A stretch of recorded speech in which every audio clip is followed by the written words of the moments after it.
Hello friends, welcome to my channel Ranjan maths. आज की video में हम देखेंगे नंबर सिस्टम के बारे में, जो कि 9th क्लास की एनसीईआरटी बुक से लिया है मैंने। इसका हम सबसे पहले इंट्रोडक्शन देखते हैं, जिसमें हम सबसे पहले देखते हैं प्राकृतिक संख्या को, जिसको हम इंग्लिश में नेचुरल नंबर भी कहते हैं। ये हम नेचुरल नंबर कहाँ से स्टार्ट करते हैं? जैसे हम देखते हैं कि जहाँ से हम गिनती स्टार्ट करते हैं, जैसे 1 2 3 4 5। कोई जीरो से तो गिनती स्टार्ट नहीं करता ना, कि किसी ने कहा कि हाँ जीरो से स्टार्ट कर लेते हैं। तो इस तरह से हम 1 से प्राकृतिक संख्याएं जितनी हैं 1 2 3 4 एटसेट्रा, मतलब इनफाइनाइट तक, ये प्राकृतिक संख्याएं हो गई। पूर्ण संख्या क्या होती है? अब पूर्ण संख्या में हम जीरो को भी इंक्लूड कर लेंगे तो वो बन जाएगी पूर्ण संख्या, यानी कि होल नंबर।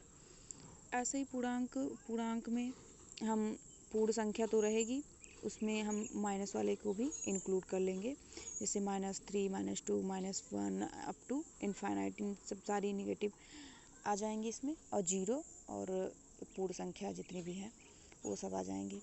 तो ये हो गया पूर्णांक, जिसको हम इंग्लिश में इंटीजर्स कहते हैं, और इसको जेड से डिनोट करते हैं। इसके बाद में फिर हम देखते हैं परिमेय संख्या को। परिमेय संख्या यानी कि रैशनल नंबर, इसको इंग्लिश में रैशनल नंबर कहते हैं, और इसको जेड से डिनोट करते हैं। अगर मान लिया हमने कि कोई आर जो है, मान लिया संख्या है, कोई आर जो है एक संख्या है मान लिया, तो इसमें इसको p/q के रूप में अगर लिखा जा सकता है तो यह एक परिमेय संख्या होगी। यानी कि जैसे हम देखते हैं जहाँ पे q is not equal to 0, मतलब अगर q 0 हो गया तो ये प्राकृतिक संख्या नहीं होगी, परिमेय संख्या नहीं होगी। जैसे कि कोई भी संख्या लिया मैंने,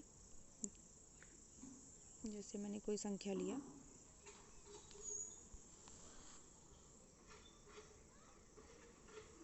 जैसे 1/0 लिया, ये तो परिभाषित ही नहीं रह गया।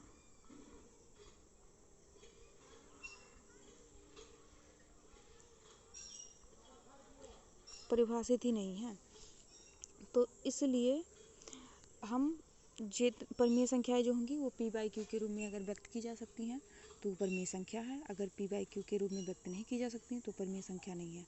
और ये शर्त भी होनी चाहिए कि q 0 ना हो, इतना ध्यान में रखना है।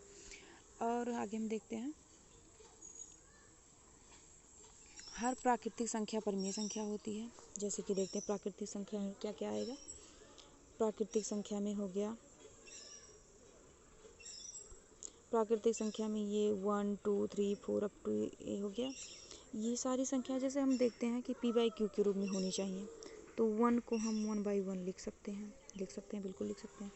2 को हम 2/1 लिख सकते हैं, इसको भी p/q के फॉर्म में लिख सकते हैं। और q यहाँ पे जो कि 1 है, ये 0 भी नहीं है। अगर ये 0 होता तो ये परिमेय संख्या नहीं होती। तो हम आगे बढ़ते हैं। ऐसे ही हम प्रूव कर चुके कि प्राकृतिक संख्याएं सारी परिमेय संख्या होती हैं। अब हम आगे देखते हैं कि पूर्ण संख्याएं परिमेय संख्या होती हैं कि नहीं होती हैं। तो जैसे 0 है, 0 को हम 0/1 लिख सकते हैं, बिल्कुल 2 लिख सकते हैं, यहाँ इसके नीचे कुछ भी लिख सकते हैं कि जो कि 0 ही आएगा। तो इसका मतलब ये हो गया कि सारी पूर्ण संख्याएं जो हैं वो परिमेय संख्या होंगी। ऐसे 1 को लिया, 1 तो अभी आप इसके पहले देख ही चुके हैं कि प्राकृतिक संख्याएं सारी परिमेय संख्या होती हैं। अब इसमें क्या बचा था? 0 ही बचा था, जो कि जिसको देखना था हमें। तो इसका मतलब ये हो गया कि पूर्ण संख्याएं जो हैं परिमेय संख्या होती हैं, और हर पूर्णांक परिमेय संख्या होती है, यह भी हम देख लेते हैं। अब ये पॉजिटिव वाला तो हम देख ही चुके हैं, पूर्ण संख्या की सारी पूर्ण संख्याएं परिमेय संख्या होती हैं। ऐसे पूर्णांक देखते हैं, पूर्णांक में माइनस वाला जितना है वो आ जाएगा। जैसे -3 है तो -3 को -3/1 लिख ही सकते हैं।